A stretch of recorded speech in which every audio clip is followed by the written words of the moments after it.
This is Jalen Green, and this is Kevin Porter Jr.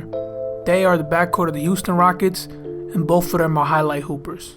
They combined to average 41 points per game and 9 assists. That's a lot of offense.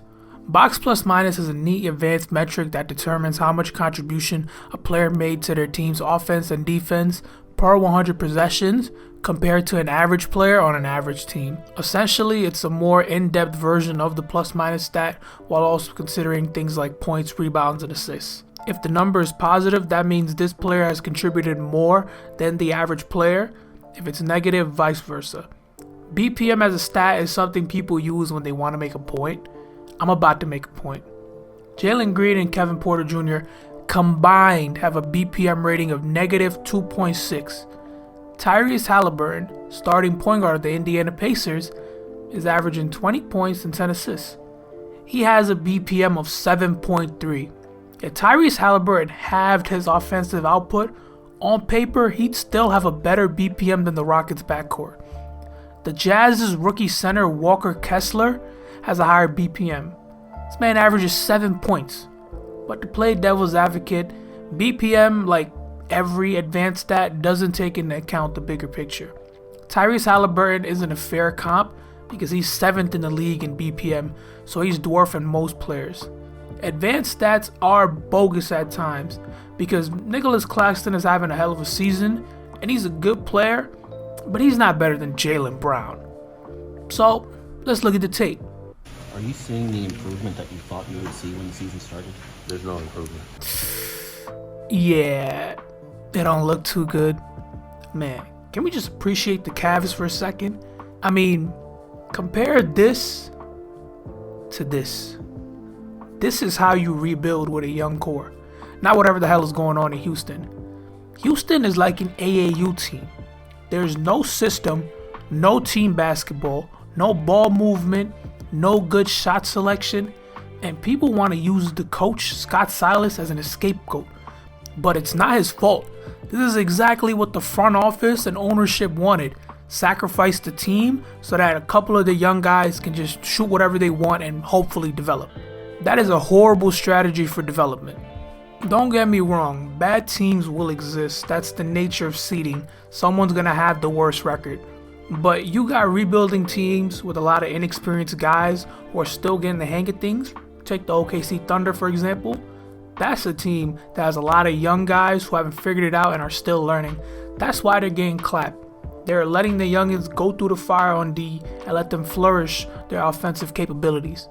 This Houston Rockets team is not that. It's a free-for-all. There is no growth happening. Sure, some players will see a rise in their statistics individually, but it's at the detriment of the rest of the team and their own learning of NBA basketball. Jalen Green and Kevin Porter may look like their stats are rising, but it's just the stats. These guys are not playing NBA basketball, nor are they even attempting to learn it. Empty stats with no actual contribution to the team. It's selfish, and don't take my word for it. Listen to John Wall, who played in Houston for 2 seasons. Like I always talk to Jalen Green, Kevin Porter, the shit y'all getting away with over here, you go to any other teams, you be out the league. They wouldn't play. So I'm trying to explain that to them because they think it's sweet. And that's coming from a 5-time All-Star who's been on a pretty bad rebuilding team himself. So if he has this to say, imagine what the rest of the league is thinking. Trust me, they know. Anthony Edwards will tell you firsthand how that team should be structured. All praise to number 28. Sengun, he good, man. He good. Yeah. Alperen Sengun shows flashes of brilliance. Something about these foreign bigs, they just play the game fluidly and pass like a guard.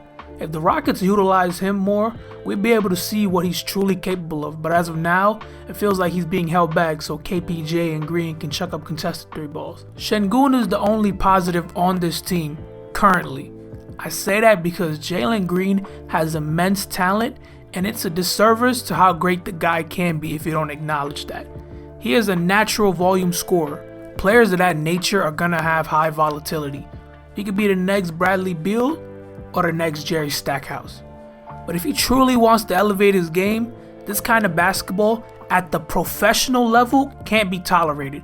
And in his second year, his feel for the game still hasn't taken the next step everyone expected. He still plays like he's in his rookie season or he's still on the G League Ignite. I mean, you watch him play right now and then you watch him back in high school, you realize the guy just makes more shots now. His feel is still lacking. His half-court game is still rudimentary isolations and nothing beyond that. He cannot play off ball, which is absurd considering he's a long athlete with verticality for days and is a reliable shooter. And like I said, there are teams who've given their keys to their young guys and it's panned out. It's currently happening in Oklahoma City. By the looks of it, the Thunder will be heading back to the top of the West in a couple years, after a rebuild that had them set with picks from years none of us will even be alive to see. And that charge is being spearheaded by their franchise guard, Shai Gilgeous-Alexander. I've raved about SGA before, and I've been a fan of the Toronto native since he got traded to OKC. This is the kind of improvement a front office wants to see when they hand the keys to their main guy.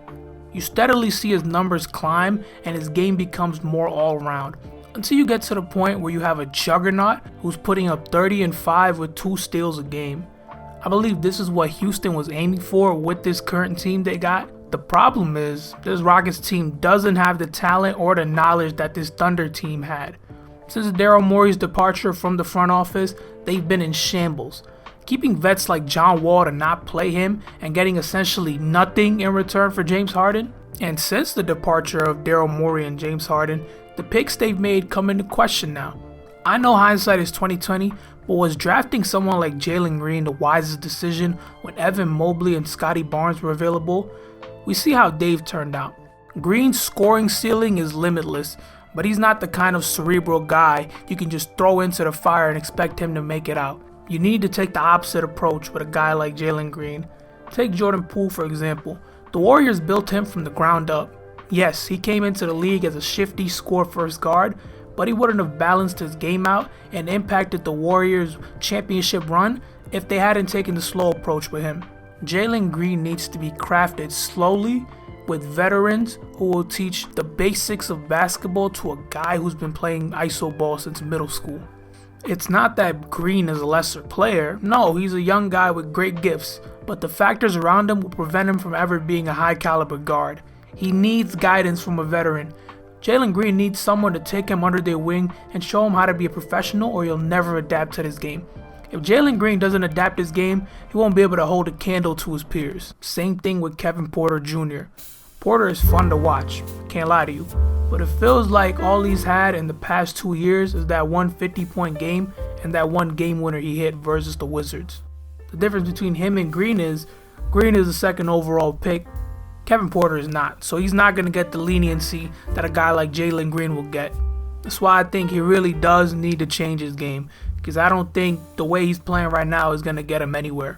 And I know the man's story and I am rooting for him, but this is just the way it is. So let's hold out that the Rockets can get it right and start utilizing their young, inexperienced roster. I mean, they have 4 solid pieces to build around, so I wouldn't say their future is bleak, but drastic changes need to be made. But don't worry, Houston, you're not alone, because if you head east, the Hornets are doing the exact same thing. This team is like Showtime for 5 p.m. League Pass games. They suck. There was a feeling this would be the case because of the roster shuffling with LaMelo being injured and Miles Bridges playing basketball in prison, but no one thought they'd be bottom feeding with the Pistons. This team won 43 games last year, but they're a little different compared to Houston because they've already shown that they can win games, but they're choosing not to just so they can obviously tank and go for Victor Wembanyama. With Houston, you could put anyone in the AAU system and they're going to get torched regardless. But what Charlotte does have is exactly what Houston has, which is a highlight hooper, specifically LaMelo Ball. LaMelo Ball isn't the kind of floor general ESPN or Bleacher Report make him out to be yet. Keyword yet. I fully believe he will reach that status eventually, but right now he makes too many mistakes and his playmaking hasn't reached that advanced passer threshold for him to be considered a floor general. His 8.2 assists per game and 2.7 assist to turnover ratio aren't bad, but he's definitely not Magic Johnson. But this is the issue with social media. You can cherry pick exactly what you need that will fit your narrative. The media crowns LaMelo Ball as the next point guard, but not Tyrese Halliburton. And this social media hoopers trend trickles down to every level. Nowadays, they got kids in the 3rd grade with a mixtape. I didn't even know they had 3rd graders ranked, but just look at this. Who wants to see a 3rd grader's mixtape? And this all ties into a bigger point of how diluted the love of the game has become. I don't want to sound like an old head, but it needs to be said. People don't play basketball for the hell of it anymore. Back in the day, kids used to play ball because it was a fun thing to do with their friends. You used to play, and whoever was the best at it pursued the game at a higher level. I won't accuse anyone in particular because I don't want to question someone's love for the sport that they've worked on all their lives. These guys are professionals for a reason. But as a fan, it's clear that they just don't make them like they used to. Everything feels more glamorized and self-centered, and I think these last couple of years, there's too many guys who all want to be the star. Everyone thinks they're the next Kobe or Steph, and that ideology is apparent when you watch young squads, which brings me full circle back to the Houston Rockets. I'll keep it brief because I've said everything I have to say. This is a very talented squad that could do a lot of great things if they realize the greatness is the collective, not the individual.